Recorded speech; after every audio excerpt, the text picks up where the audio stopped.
Hi, I'm Brandon Vickerd. I'm the new Dean of the School of Arts, Media, Performance, and Design at York University. I've been a faculty member here at York University for over 20 years in the Department of Visual Arts and Art History, where I specialize in sculpture and public art, and I'm here to answer some of your questions.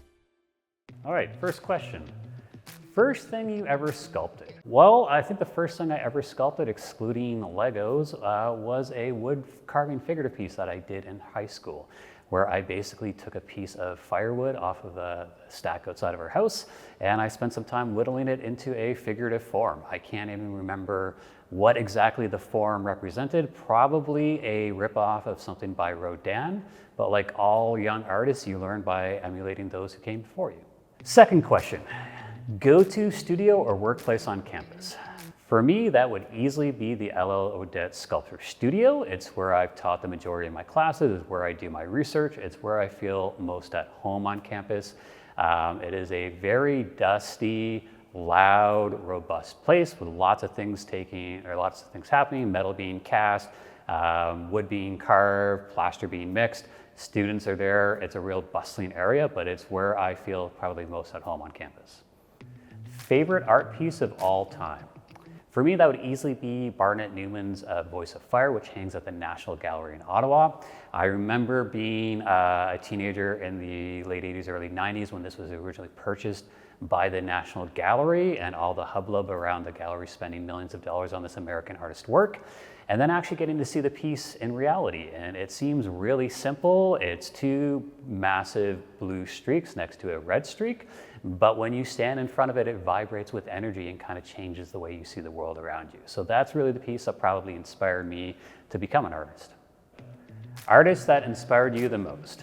For me, the artist that inspired me the most probably would be the comic book artists coming out of the 1970s and 80s and 90s. So people like Jack Kirby, Stan Lee, Jim Lee, people who are just pumping out illustration after illustration and trying to capture the human form in really new and interesting, fantastical ways, but also thinking a lot about like the impact of pop culture and pop cultural mythology. I'd have to say like Jim Lee's 90s X-Men run was probably the most interesting.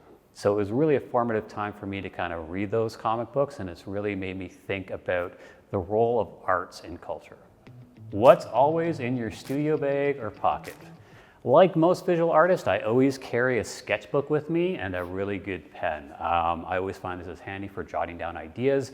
As an artist, you never know when you're gonna have a great idea or something's gonna pop into your mind. We don't create art in a vacuum, we respond to the world around us. And it's really great to have a sketchbook like this just to write things down, do quick sketches, let your mind wander visually. It's also really useful during classes or meetings if you want people to think you're paying attention and taking notes, but you can really just be drawing out your next art project. Favorite part of the creative process? For me, I'd have to say the favorite part of the creative process is in the actual making. And as a studio-based artist, there's a certain point where your mental exhaustion kind of balances out with your physical exhaustion, and there's like a zen state of just kind of being that you reach. For me, that's the real payoff of the studio process and what I hope to achieve when I'm exploring my own creativity. A piece of art, media, performance, or design that recently caught your attention. This past year, I taught a foundry class, and one of the things I like to do whenever I start my studio classes is have a conversation with the students about what's influencing them now. Like what media are they looking at, what are they listening to, what books are they reading? And one of the students introduced me to this band called The Who, which is a Mongolian death metal band. And as strange as that sounds, it is a really captivating audio experience to listen to them. So that's a piece of media that I've been returning to again and again over the last 6 months. Has the public ever reacted to your work in a way that surprised you? Perhaps the most interesting thing for me over the last few years has been seeing people dress up like my sculptures for Halloween. This has been something that's happened in a couple of different cities. After I install a permanent piece of work, suddenly people start dressing up like them as part of their Halloween costume and then sending me their social media post. Is there a material you've always wanted to try but haven't yet? One material that's been capturing my attention lately is clay, specifically ceramics. As a sculptor, I've been mainly working in metal. I've been trained as a stone carver, as a stone mason. I've worked in wood, I've worked in digital production, 3D production, but I've never considered ceramics as a viable material for large-scale sculpture. However, in the last few years, we've seen a real interest in ceramic sculpture, and we've developed a couple of different courses for our students responding to this interest. So right now, I'm beginning to kind of research some new ceramics-based processes and learning that skill set.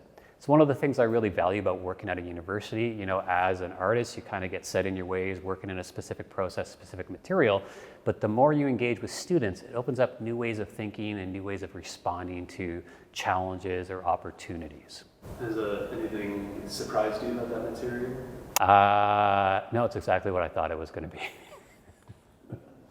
What would surprise people about your creative process? The reality is that today a lot of artists work more like film directors or as like creative designers, where they're actually working with a team of people. So as an artist, you know, I come up with the ideas, but then I work with a team to actually fabricate the pieces and see them executed in the real world. This can include technicians working with me to help cast the bronze. It can include engineers, but also public art consultants, professional installers, riggers, crane operators. As an artist, you have an opportunity to work with a wide range of people who have never worked with artists before, and it leads to some of the most interesting and challenging conversations you're ever going to have.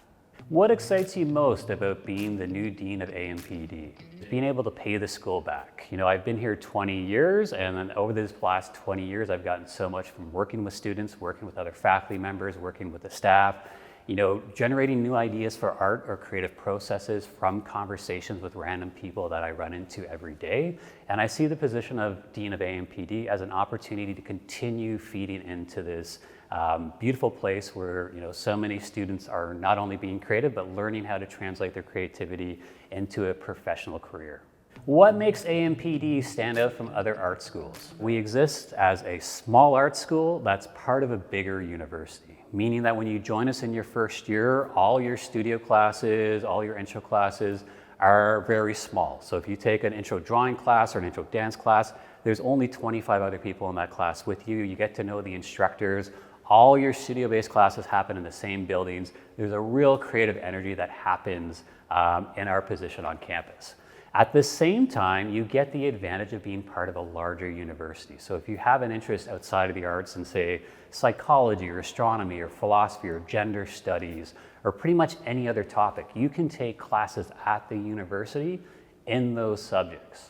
As a professor and as an artist, I know what you learn in your gender studies class, your philosophy class, your education class is actually going to make you a better dancer. It's going to make you a better painter. It's going to make you a better musician. You're going to bring that information back into the studio, and it uniquely positions you to create works of art that have not previously existed.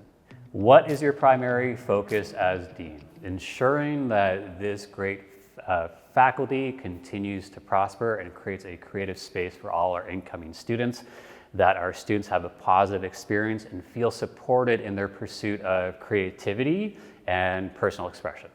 Why is art important in today's society? Art is a way of building empathy. It's a way of building connection. It's a way of getting people to step out of their own mindset and engage with a different way of thinking. It also builds criticality.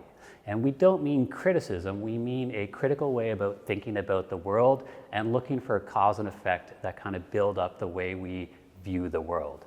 Art is uniquely poised to kind of continue to generate this sense of empathy, but also allow for an outlet of criticality. And that's why it's more important now than ever. What advice would you give to a student just starting their journey at AMPD? I think the best advice I can give to any student starting their journey at AMPD is just to show up. Show up to your classes, get to know the faculty member, get to know the other students, have conversations with them, make connections. But just as important is to show up for all the extracurricular events. Whether it's a gallery opening, a music performance of your fellow students, or a film screening in CMA. Showing up to these events is extremely important. It's how you get to know your fellow students. It's how you get to have conversations about creativity. The people you're starting film school with now, the people you're starting dance school or art school with now, are going to be the people who you're interacting with for decades to come. So the more you show up now and build those networks, build those professional relationships, the more successful you're going to be in the long run. What would you say to a high school student thinking about applying to AMPD? Come visit our campus, get to see our studios, meet some faculty members, see what students do here.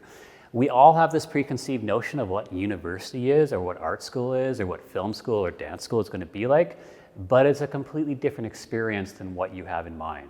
So come to campus, come to our open fall campus days, come to our national portfolio events, come to campus, book a tour, get to see the space, bring your family, bring your friends, and take a step towards demystifying where you're going to be spending the next 4 years of your life.